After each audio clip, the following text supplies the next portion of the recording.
Hello! Today we're going to work on one of the most challenging things that the guitar presents. It's called chords. Now, in our Carulli manual, which I do hope you might have already started studying, you're going to discover, once you start looking, how quickly Carulli turns us to chords. And we're going to be working on one of the earliest of the exercises he gives. And we're going to be breaking it down in a way that goes a little bit beyond, but is completely inspired by his breakdown. Now, I do have to emphasize, he does not start there first. He starts out with some melody work and then rapidly into reading the notes and scales. And so any work that you've started doing in the past 3 lessons where you've been working on scales with me is going to put you in great stead. And in fact, if you want to keep on working on that, you might save this lesson for later on. The more scale work you get in before you start tackling this, the easier this lesson will be. With all of that covered, let's turn to what we're going to work on. The very first chord that Carulli teaches us is a C major chord. And I'll play it the way he instructs us for the very first time. Now that is the thumb on the C note, the index finger on the G note, the middle finger here on the C note, and the ring finger on the E note there. So, and then he teaches us, after he shows us to do it like that, to go very slowly. You'll want to do that as many times as it takes to get rid of buzzes or scraping sounds or anything that isn't beautiful. Like so. Then the next thing he does is adds just a little bit more complexity. That was 3 strings in the treble and 1 bass note, right? For a total of 4 strings plucked. Well, now he adds a 5th string to it with our E note here on the D string. And he wants us to strum over these 2, the C and the E with the thumb, and then do the same thing that we did before. And all at once it sounds like this. Can you see how those 2 are the thumb, and then go slowly, maybe even back down.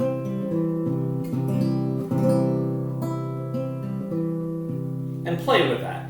Let yourself settle into it. Get comfortable with that. You'll be doing it many, many times. Now, he adds 1 more note of complexity. He gives us a G note here on the E string, the 3rd fret. So then we put our 4th finger here, the pinky, on the C where we had the ring finger before. And that's the full sounding, all 6 strings, all at once. And then slowly.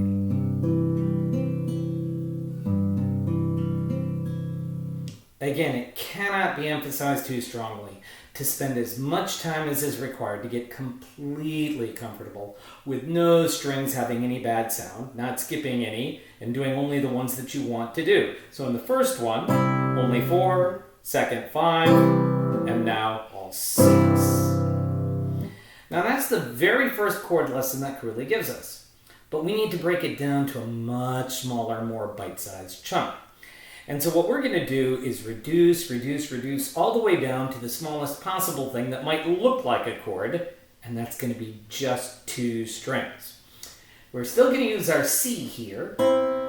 And by the way, there's all kinds of theory involved in deriving chords from scales, and what are the names, and what are the intervals, and which scale are we in. All of that's way too much for us, and I urge you avoid it for quite some time.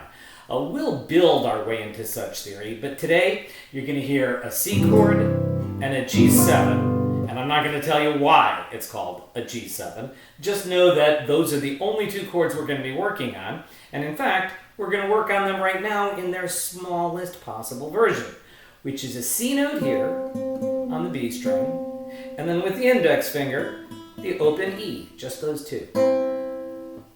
Now, along with chords, there's another skill that you really want to start working on immediately, and that is dampening. And all you do is use the exact same fingers to stop the string from playing as you used to pluck the string in the first place. So, now, If you want to get a little bit more fancy, we're going to do a lot of alternating of our fingers. See that? Index to middle finger, right? So you can do it that way and watch. So I plucked it with the thumb and the index. Now I'm going to dampen it with the thumb and the middle finger. Now why am I going to do that? Because the next time I play it, I'm going to be doing it with my middle finger. It sounds a little more complicated than it really is. It's very, very simple, but you do have to work on it. So what do I mean by work on it? When you do this, you can easily miss. Do you see how I did that? You can hear the one. I hit the top, but I'm missing.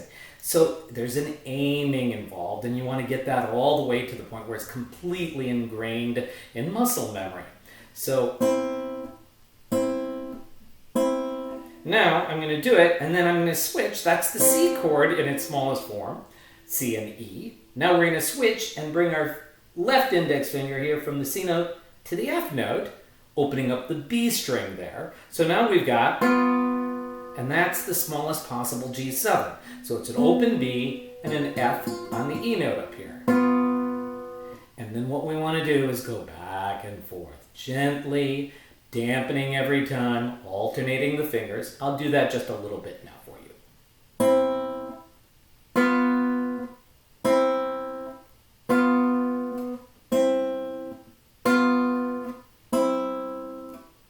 Now, do note that I'm waiting until after I've dampened to move my fingers. And I'll tell you why I'm doing that, but watch and I'll exaggerate it now.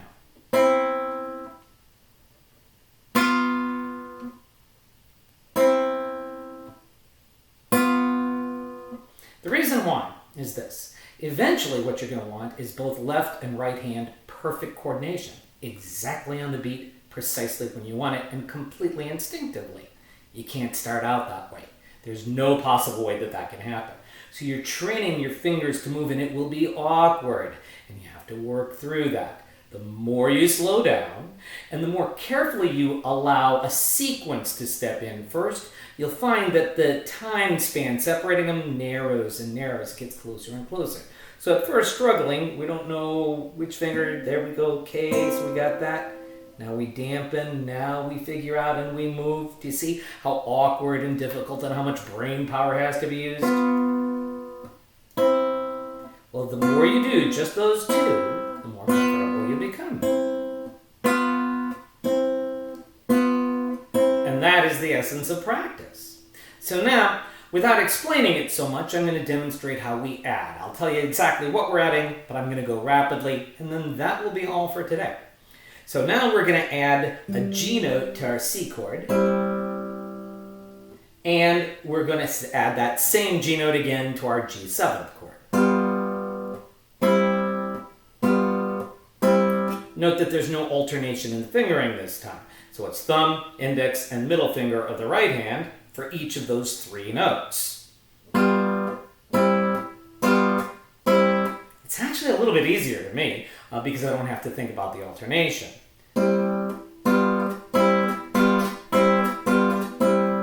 Now we're going to add a fourth one, and this is where it starts to really, the complexities almost explode when you add a fourth one up here, even though there's only going to be this one finger.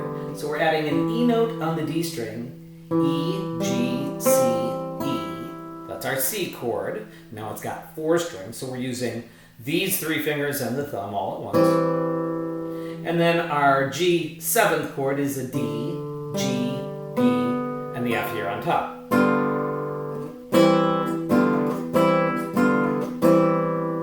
Again, a little slower. Now we'll add the 5th string, our C note, also called the tonic. I just sneaked in a little theory for you. The tonic note is the C on the bottom. And we've got, now it's really starting to sound like a rich, lush chord. And we've got to do that thumb strum on the 2. Now, this is going to be a little bit more awkward again. You're adding a middle finger on the B string down here. And so you got a bit of a stretch there now for the G7. So it's a 5-note G7.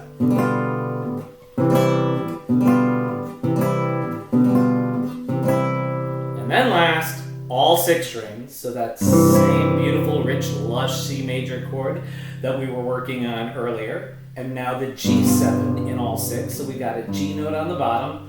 We've got our B here, then open D, open G, open B, and the F on top. Now notice that the ring finger on the left hand stays. And so that gives you kind of like a home base to go from one chord to the next here.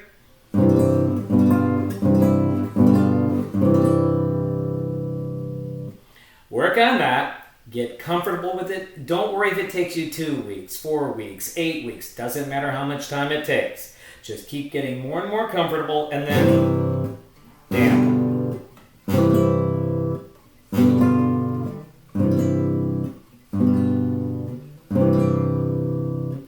And that's all for today. Thanks so much.